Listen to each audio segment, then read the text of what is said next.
Welcome back to Almighty Blues FC, a fan channel for all to see.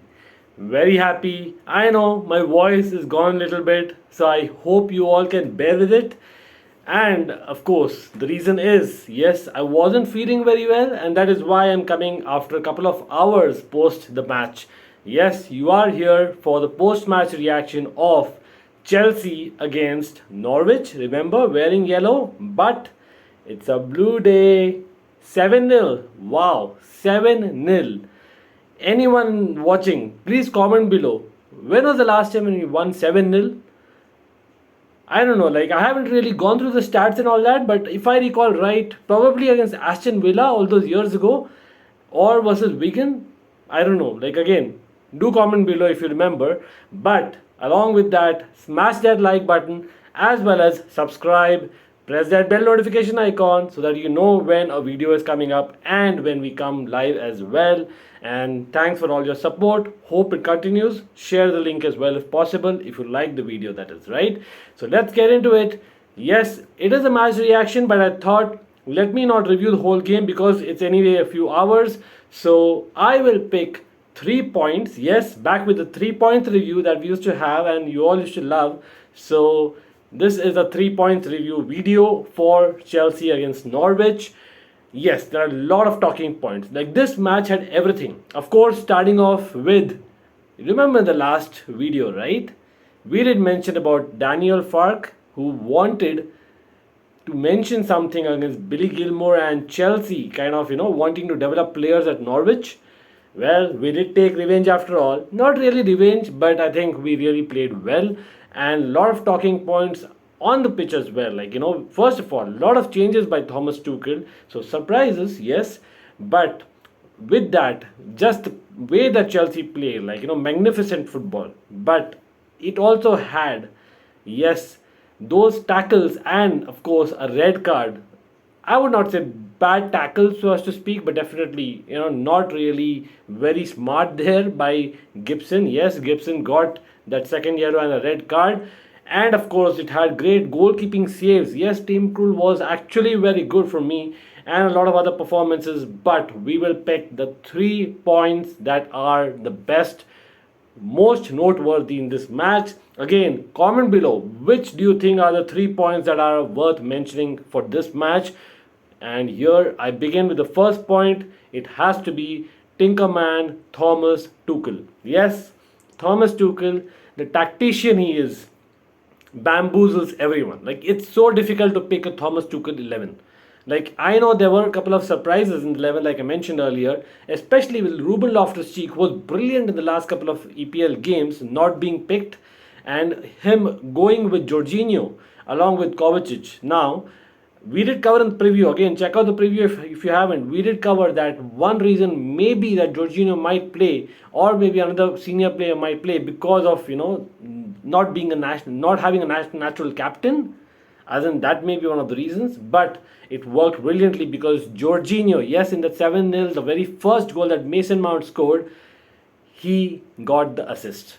Not only that, he was like a safety valve, So Norwich could not really get on counters that they usually do at all. Like I know they're not, a great counter-attacking side, but they do counter, and it was kind of nullified because of Jorginho. So hats off to him. And of course, Christensen not playing. Again, that was a surprise after his goal in midweek against Malmo. First goal ever for Chelsea, but again, a master stroke because Chalobah coming in was fantastic.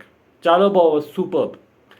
Whenever called upon, he was superb. Rudiger playing also was a bit of a surprise. I thought he could get a rest, but he was effective and was very crucial in one of the goals. Yes, he always thinks he's a left winger.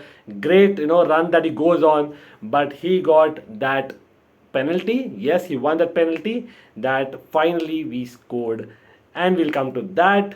That is where I told about Tim Krul, but even before that, I think the second point that we have to definitely mention has to be Cobham.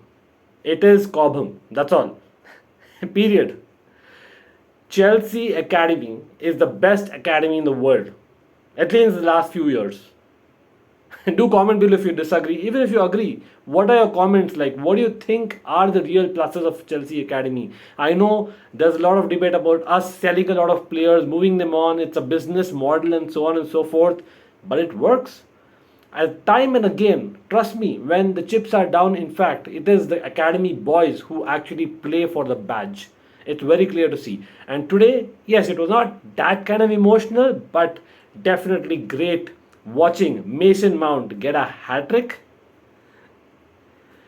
Callum Hudson-Odoi, yes, you heard it right. For people who watch, know it already. Callum Hudson-Odoi scoring and actually playing excellently. Of course, the left preferred flank of his that he always kind of has voiced his opinion on. And Reece James, again, this guy scores very few goals, but when he scores goals, what brilliant goals! What a chip, brilliant. Reece James, hats off to you. Hats off to you. Seriously. Reece James has been brilliant, and that was again a Thomas Tuchel tactic, him coming in for Azpilicueta in this kind of game, really attacking play that we were missing maybe in the last, few games that I noticed, especially, say away. But yes, it was at home, but it was even more so needed with Reece James coming back to form.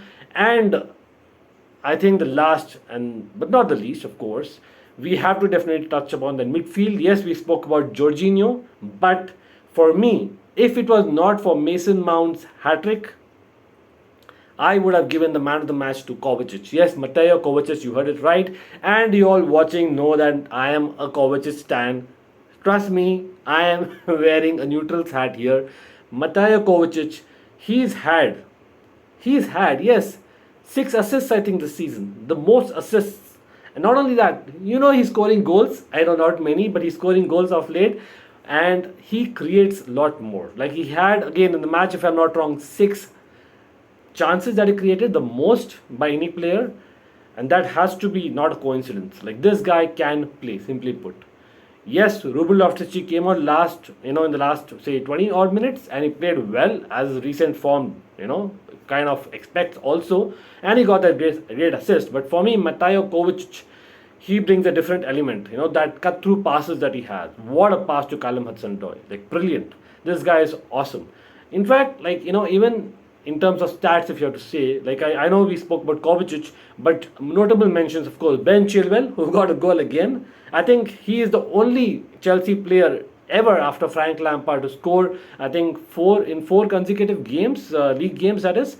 Again, comment below if I'm incorrect, if it's English or if it's Chelsea player, I don't know, but definitely he scored 4 consecutive Premier League goals. Yes, in 4 games. Last season, remember, AstonVilla, and of course this season, 3 games that he's played in the Premier League, that is, and great. Absolutely fantastic. Some great positions that he was taking. But yes, another, of course, a stat is basically, we actually are on a great stat of goal difference, and that is only going to be helping us.